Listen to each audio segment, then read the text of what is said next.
Bonjour le Congo. L'actualité du Congo par des journalistes correspondants à travers le pays. Présentation Jean-Eudes Gongami Kemi.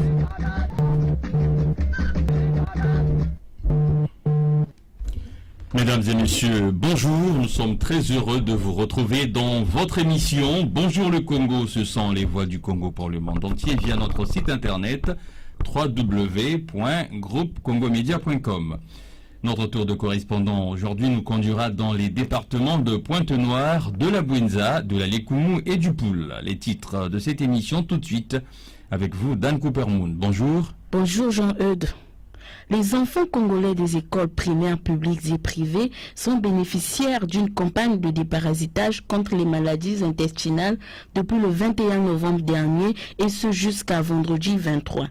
Des doses de médicaments seront distribuées aux enfants dans les écoles pour lutter contre les vers intestinaux. Comment cette campagne s'est-elle déroulée? Mieux s'est-elle déroulée? Nous irons à Kinkala et à Pointe-Noire. Dans le département de la Bouenza, le district d'Omfouati s'est doté d'un plan de développement local depuis peu. Les domaines concernés par ce plan sont l'agriculture, la pisciculture et l'éducation, entre autres. Un 5e parc national pour le Congo, le parc Ogoué-Lekechi, situé à cheval entre les départements de la Lékoumou et les plateaux. 350 000 hectares d'une biodiversité riche. Clarisse Milandou, notre correspondante, a assisté à la cérémonie de classement de ce parc. Les maladies intestinales, dont certaines se manifestent par des ballonnements de ventre, et les helminthiases ou vers intestinaux croisent sur leur route une campagne de déparasitage au profit des élèves des écoles primaires. C'est le cas à Pointe-Noire où nous retrouvons notre correspondant Yann Orient. Alors Yann, bonjour. Il semble que certaines de ces maladies sont dites rares et sont considérées comme des preuves de sorcellerie. Bonjour Jean-Eudes et bonjour à tous les auditeurs de Bonjour le Congo. Si en Europe, la compréhension de ces maladies rares sont tout au moins normales, en Afrique, ce n'est pas le cas. Tel le mot l'indique, rare, relève du mystique, de ce qu'on a du mal à expliquer, d'autant plus que la médecine peine à établir un diagnostic concret dans les brefs délais. Un temps de latence additionné à un tâtonnement pourtant normal de la part des hommes en blouse qui, sans qu'ils ne s'en rendent compte, a créé chez le patient et les parents un doute qui appelle sans forcer à la sorcellerie. Dans le cas actuel du Congo-Brazzaville, la campagne vise à combattre une classe de ces maladies négligées tropicales comme la clistosomiase ou l'helminthiase, des maladies intestinales que beaucoup ignorent, dont les symptômes sont entre autres le gonflement de ventre. Venons-en à la campagne, Yann. Comment elle se déroule de façon concrète sur le terrain? Alors, Jean-Eudes, tout d'abord, le 19 novembre à Pointe-Noire, les enseignants des écoles publiques et privées, le corps médical congolais et les agents de santé de l'UNICEF s'étaient réunis pour travailler sur ce qui est de cette campagne qui a débuté le 21 novembre 2018. Seuls les différents enseignants précités auront, ce pouvoir, chacun dans leurs établissements et dans leurs classes respectives, de donner le comprimé déparasitaire aux enfants. Une nouvelle façon de faire, pouvant comme ça briser peut-être les idées malveillantes que certains ou d'autres se fabriquent. Est-ce que les autorités, Yann, ont donné les garanties de ce que les doses de médicaments sont suffisantes pour tous les élèves? Les médicaments pour tous les élèves et pour toutes les écoles, Jean-Eudes, peut-être pas, mais un maximum, oui. Seul le rapport final de la campagne déterminera ce qui a été entrepris et ce qui reste à faire. Merci Yann Orient de votre intervention depuis la ville de Pointe-Noire dans le sud du pays. Vous êtes journaliste à la radio NTI qui diffuse ce programme Bonjour le Congo. D'un département à un autre pour évoquer le même sujet, et nous voici dans le pôle, précisément dans la ville de Kinkala, où nous retrouvons notre correspondant Souverain de Bitoji. Souverain, bonjour. Vous dites que le lancement de cette campagne de déparasitage à Kinkala a été précédé d'une réunion de sensibilisation des acteurs de mise en œuvre. Bonjour Dan, bonjour le Congo. Dan, avant de répondre à cette question, il conviendrait de présenter aux auditeurs l'association de géo-helminthiase, communément appelée les vers intestinaux au Congo, qui est donc un problème qui reste très préoccupant. Dans tous les districts du Congo, pour constater la situation des géo-helminthiase, communément appelée vers intestinaux, les résultats de la cartographie nationale réalisée en 2011 par le ministère de la Santé et de la Population avec l'appui de l'OMS montrent qu'en dehors des zones urbaines, notamment Brazzaville et Côte-Noire, qui ont des prévalences inférieures à 20%, tous les districts du pays sont fortement touchés par les géo-helminthiases vers intestinaux avec des prévalences qui atteignent plus de 50%. Et les enfants en âge scolaire en sont les premières victimes. Répondant donc à la question, cette réunion a été organisée par le programme des maladies tropicales négligées, MTN, avec l'appui de l'OMS. Et le message qui était donc, mis à la disposition des participants, c'est celui qui concerne la campagne de déparasitage contre les vers intestinaux du 21 au 23 novembre 2018 dans toutes les écoles primaires à tous les enfants âgés de 0 à 14 ans. Alors, souverain, quelles sont les dispositions pratiques prises pour le déroulement de cette campagne de déparasitage chez les élèves? Dans les écoles d'Anne, les dispositions pratiques ont été prises. Déjà, tous les inspecteurs de l'enseignement primaire des 13 districts qui comptent le département du Poule et les directeurs d'établissement seront formés. Et concernant donc leur mission, les directeurs dans les écoles, il y a des tâches qui vont assurer. Donc les directeurs dans les écoles vont assurer la coordination de l'activité. Ils vont également assurer les conditions adéquates de conservation du médicament à l'école, contrôler le remplissage correct de la synthèse de données par classe en fin de journée. Ils vont aussi collecter et compiler les données de l'enquête, être en liaison avec les inspecteurs et les agents de santé. Ils vont soumettre un rapport à la fin du déparasitage des enfants. En ce qui concerne les enseignants, les enseignants qui ont la part jouée, ils vont maintenir l'ordre en classe, administrer le médicament aux enfants et enregistrer les données. Dites-nous, souverain, est-ce que les stocks de médicaments sont suffisants pour la réussite de la campagne? Le chef de programme des maladies tropicales négligées, MTN en sigle, que nous avons abordé à ce sujet, estime que l'albendazole dosé à 400 mg est le nom du produit à administrer aux enfants âgés de 5 à 14 ans qui sont dans les différentes écoles primaires pour les déparasiter contre les vers intestinaux. Un produit donc qui est disponible et suffisant. Il reste donc aux parents du Poule en général et ceux de Kinkala en particulier d'envoyer et conseiller leurs enfants de prendre ce médicament à l'école. Il faut souligner, Dan, que le Poule est à sa 3e édition de campagne de déparasitage contre les vers intestinaux, respectivement organisée en 2015, 2017 et 2018. Souverain de Witoji était avec nous depuis la ville de Kinkala. Grand merci à vous. Je rappelle que vous évoluez à la radio communautaire de Kinkala, diffuseur de ce programme. La sous-préfecture de Mfouachi, grand bassin de production agricole de la Bunza, s'est dotée d'un plan de développement local. Il cible plusieurs secteurs comme l'agro-pastoral, la pisciculture ou encore l'élevage. Jimmy Bitemo Mwanza, bonjour. Pouvez-vous nous plonger dans le détail de ce qui va être fait concrètement dans chaque domaine retenu? Bonjour le Congo, bonjour chers auditeurs, bonjour Dan Cooper. Il a été validé un plan de développement dans les domaines de l'agriculture, l'élevage, l'arboriculture, la santé, l'éducation, l'accès à l'eau potable et autres. Il est de noter, Dan Cooper, que ce plan de développement local concerne 4 localités, à savoir Mouyosi, Fouati, Mindouli et Boko. Ce vaste projet qui vise le développement local est financé afin de permettre aux populations bénéficiaires de maximiser leur production et assurer leur bien-être pendant une période de 5 ans. Est-ce que, Jimmy, ce plan est en harmonie avec les politiques nationales de développement des différents domaines concernés?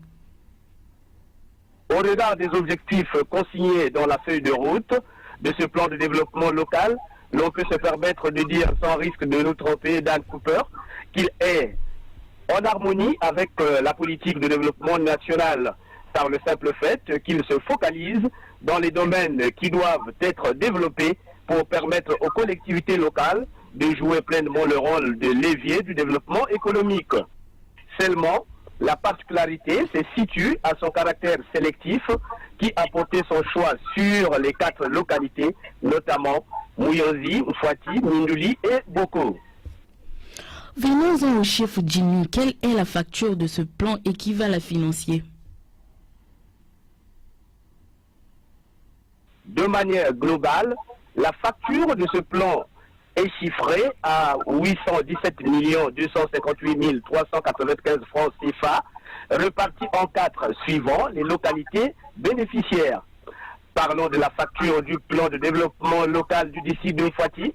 Il est évalué à 223 701 000 francs CFA. Cette bagatelle somme sera investie pour développer les domaines vitaux des populations en zone rurale. La grande question est de savoir, Jimmy, si la ligne de ce plan de Fouati est bel et bien inscrite dans le budget de l'État 2019. Le plan de développement local du district de Fouati est indépendant vis-à-vis du budget de l'État exercice 2019. Il est essentiellement financé par différents partenaires au développement, à savoir l'initiative développement en partenariat avec la Fondation Niossi, soutenue par l'Union européenne et l'Agence française de développement. Merci Jimmy Bitemo Mwanza pour tous ces détails depuis la ville de Lutete où vous travaillez pour la radio rurale, diffuseur de Bonjour le Congo. Bon week-end et à bientôt. Du sport dans cette émission, il s'agit de l'ouverture de la saison sportive 2018-2019 dans la ville de Nkayi. Nous sommes toujours dans le département de la Bouenza. Pour en parler, Mathias Devillers, notre correspondant dans cette ville. Mathias, bonjour. Pouvez-vous nous dire pour commencer le format choisi par les autorités pour lancer cette saison sportive? Bonjour le Congo. La saison sportive 2018-2019 de la commune de Nkayi a été lancée vendredi dernier au CG à Aneto par Philippe Mbongundamba, vice-président du conseil municipal adjoint au maire de la ville, représentant Gaston Mampassi, président du conseil municipal, maire de la ville de Nkayi, empêché, et ce en présence de M. Patrice Moya, inspecteur sectoriel des sports et de l'éducation sportive de la ville de Nkayi. L'on a noté la présence d'autres autorités municipales, dont Roger Daniel Miamingi, secrétaire du bureau exécutif du conseil municipal, du secrétaire général de la commune Joseph Moketou, de Jeunes Nzaou, administrateur maire de l'arrondissement de Soulouka, mais aussi de nombreux responsables du département des sports et ceux de la force publique. 4 temps forts ont marqué cet événement sportif. Le défilé des sportifs, le mot de bienvenue du représentant du directeur du CG à Aneto empêché, le mot de circonstance du chef de l'inspection sectorielle des sports et enfin le discours du lancement officiel de la saison sportive de M. Philippe Mbongundamba, adjoint au maire de la ville de Nkayi. Alors Mathias, pouvez-vous nous dire quels sont les sports concernés par la présente saison sportive 2018-2019 dans la ville de Nkayi? À votre question, plusieurs disciplines sportives sont concernées par la présente saison, entre autres le football, le handball, le volleyball, l'athlétisme, la boxe, les arts martiaux, le cyclisme, le nzango et en tout cas la liste n'est pas exhaustive. Il faut souligner le fait que le lancement de la saison sportive engage à la fois le sport en milieu scolaire que dans la sphère civile. Des moments qui permettront aux sportifs de rivaliser d'ardeur et de talent au cours de cette saison sportive qui, à en croire les autorités, sera mieux organisée que les précédentes dans le but de détecter ceux qui s'illustreront dans chaque discipline sportive. Est-ce que d'ores et déjà les calendriers des championnats des différentes disciplines sportives sont déjà prêts? À propos, nous nous sommes déportés auprès de l'inspection sectorielle des sports et de l'éducation sportive où l'on indique que tout sera déjà monté et il ne reste qu'à la commission, c'est-à-dire l'organe technique chargé des activités, chargé plutôt d'échelonner sur toute l'année les différentes activités et disciplines et de se prononcer dans un meilleur délai. Ce qui est sûr, c'est que le top de ces activités sera donné ce dimanche 25 novembre avec le lancement d'un cross scolaire sur une distance de 2,5 km pour les minimes et les cadets sur 4 km et enfin les juniors sur 4,5 km. Dites-nous pour terminer, comment le sport du département de la Bouenza s'est-il comporté la saison dernière lors des différents championnats nationaux? Le département de la Bouenza s'est tout de même bien illustré au cours de la saison dernière dans quelques disciplines telles que le football, où le seul représentant au championnat national de football, Ligue 2 Zone B, FC Corneille, qui serait l'équipe de championne l'année dernière, a été consacré deuxième derrière V-Club de Pointe-Noire, bien sûr. Ce contentieux a été géré par la Fédération congolaise de football. En cyclisme, l'équipe shérif de la commune de Nkaï, qui a participé au championnat national de cyclisme à Dolisie, Nkaï a vu 2 de ses coureurs être présélectionnés dans l'équipe des Diables Rouges cyclistes. C'était la voix de Mathias Desvillers, notre correspondant dans la ville de Caïs et dans le département de la Bouenza. Il est journaliste à Radio Divouba qui émet sur la fréquence 90 MHz et qui diffuse l'émission Bonjour le Congo tous les mardis. Nous vous le disions dans le titre, le Congo a désormais un nouveau parc national depuis peu. Il s'agit du parc Ogo-Leketchi dont la superficie est partagée entre 2 départements, la Lekumo et les Plateaux. Clarisse Milandou, bonjour. Vous êtes notre correspondante à Sibichi et vous avez assisté il y a quelques jours à la cérémonie de classement de ce parc. Pouvez-vous nous en faire la présentation? Bonjour à vous, Dan Cooper, et à tous les auditeurs de Bonjour le Congo qui sont à l'écoute. Ce parc a une superficie de 350 000 hectares et se frotte avec le parc national des plateaux Bateke, voisin du Gabon, formant ainsi une zone protégée transfrontalière de plus d'1 demi-million d'hectares. Ce nouveau parc se situe dans un paysage unique pour le Congo, dominé par de vastes savanes onduleuses à l'est, parsemé de forêts-galeries qui le relient à un plus grand bloc de forêts tropicales au nord et à l'ouest. Alors Clarisse, quel est donc le classement actuel de ce parc? Ce parc est officiellement classé 5e parc national. Celui-ci abrite les sources des rivières Ogoué et Lekitsi et se trouve être d'une grande importance en termes de biodiversité et en raison de son emplacement dans la zone de transition forêt-savane. Il faut dire, Dan, que depuis 2004, la WCS et le ministère de l'économie forestière ont mené des études biologiques et socio-économiques détaillées dans l'actuel parc, afin d'évaluer le potentiel de conservation et de définir ses limites en collaboration avec les communautés. Et qu'est-ce qui va changer fondamentalement dans ce parc avec cette nouvelle configuration? Le parc dispose d'un potentiel très élevé pour la promotion du tourisme. Il pourra ainsi contribuer au bien-être social par la création d'emplois pour les jeunes. Soulignons enfin, Dan, que la cérémonie de classement de ce parc, organisée ici à Sibichi, a été présidée par Rosalie Matondo, ministre de l'économie forestière. On y a noté la présence de l'ambassadeur des États-Unis au Congo, Todd Askel, des préfets de la Lekumo Jean-Michel Songa et des plateaux Gilbert Mwanda. Nous vous disons merci Clarisse Melando depuis la ville de Sibiti pour toutes ces précisions. Je rappelle que vous êtes journaliste à Radio Ibiti FM de Sibiti, diffuseur de Bonjour le Congo. Bon week-end et à bientôt. La réalisation technique de cette émission était assurée par Gloire Bakula, webmaster Poncien Kayagoma, co-présentatrice Dan Cooper-Moon, journaliste stagiaire au groupe Congo Média. Ce programme peut être écouté en podcast sur notre site internet www.groupecongomedia.com, média avec un S dans la rubrique productions audiovisuelles, production radio ou en cliquant sur le visuel Bonjour le Congo. Vous êtes une société, une entreprise, notre service de production vous propose de capitaliser l'espace de cette émission écoutée dans tout le pays grâce au relais assuré par 10 radios partenaires pour faire la promotion de vos produits, services et marques. Communiquer, c'est avancer.